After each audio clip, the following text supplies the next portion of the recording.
Thanks so much. I mean, there's an old saying that time heals all wounds. It's absolutely false.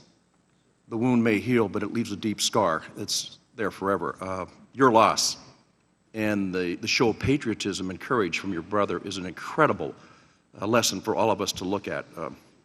And I do appreciate people's concern over this. I will say one thing. I know there's nobody, I think, that would ever opt for war. But let me just read something from President Reagan that I think is pretty good on this subject. It says, "Now let's set the record straight.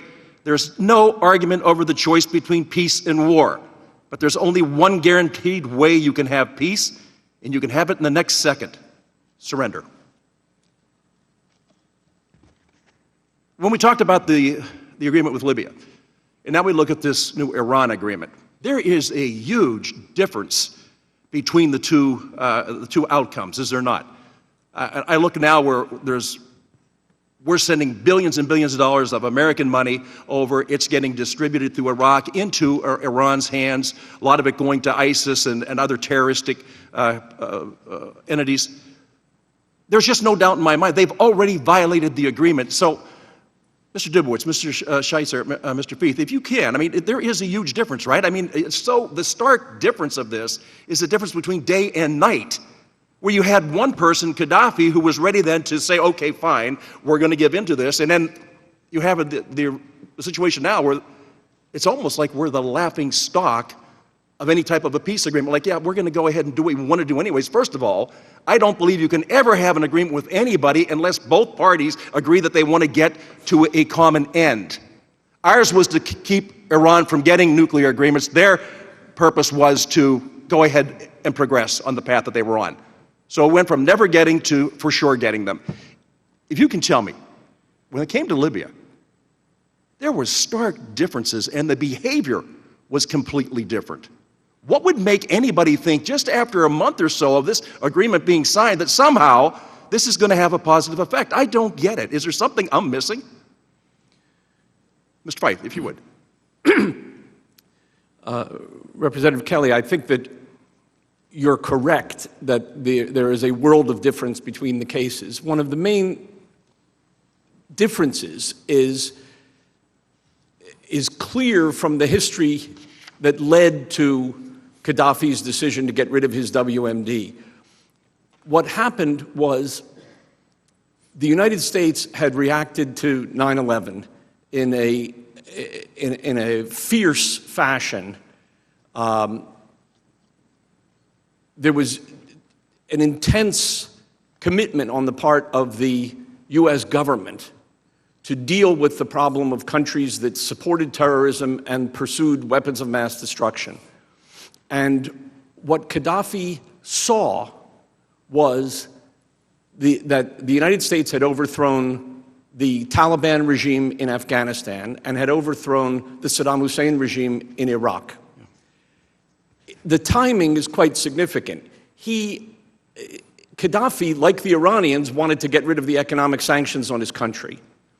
When he saw the United States taking that kind of military action, he became very fearful that he was next on the list. And the timing is quite interesting that Saddam Hussein was captured and appeared in his disheveled, humiliated state on international televisions, televisions all over the world, on December 13th, 2003. And it was 6 days later that the Libyan government announced, we're getting out of the WMD business. And Libya invited in the American and British inspectors to come in and... If I can, and I understand where you're coming from, but I think it really comes down to, Libya knew there were consequences if it didn't stop what they were doing.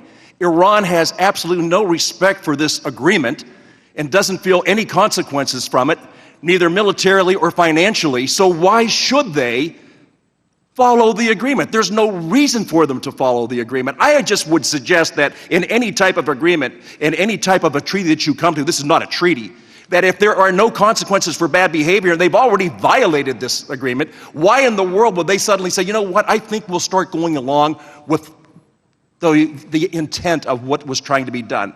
From the very onset, we have done nothing but give, give, give, and they've take.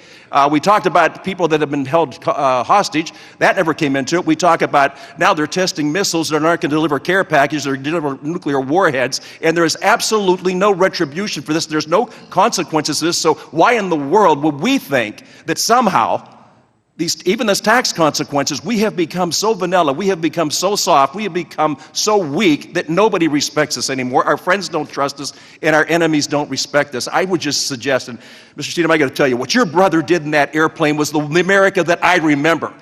That's the America that the world remembered. All of a sudden, we're not that America anymore. We're an America that turns its back on its friends and encourages its enemies to go with bad behavior, because there are absolutely no consequences at any level for any bad behavior on the Iranian side. This is absolutely pathetic. Chairman, thank you for calling the meeting, but I'll tell you what. The sanctions are fine. We should have increased them. We shouldn't have backed them off, and we should have demanded other concessions before we even sat down at the table with these people, because they are not on the same page with us. Their objective is to wipe us out. It's not to come up with an agreement. Thank you. Mr. Lewis. Thank you very much, Mr. Chairman. Let